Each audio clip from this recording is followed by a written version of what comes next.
yaşlarımız sel oldu, neredesin? Yandı yüreğim, kavruldu, neredesin? Ümmetin perişan oldu, neredesin?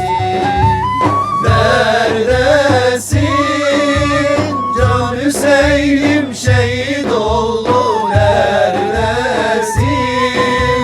Kerbela kan ile doldu, neredesin?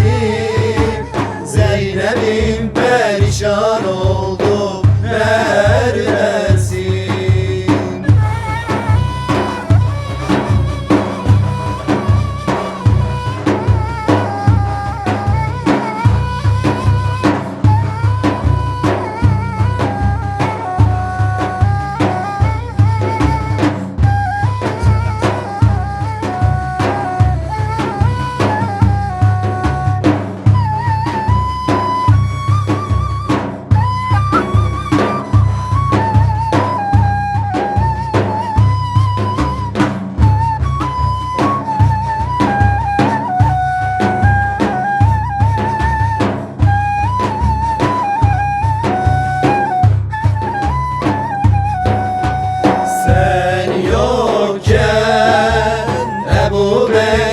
Yanar oldu Ömer'i,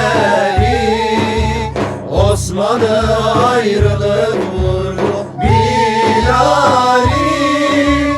Ezan okuyamaz oldu valiler, Fatıma'nın gülü soldu valiler, Fatıma'nın gülü soldu. Neredesin?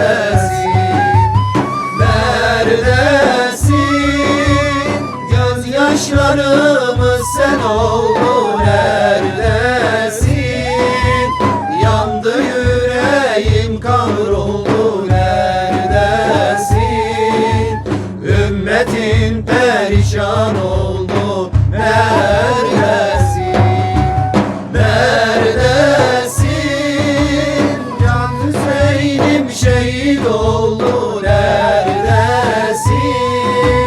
Kerbela kan ile doldu,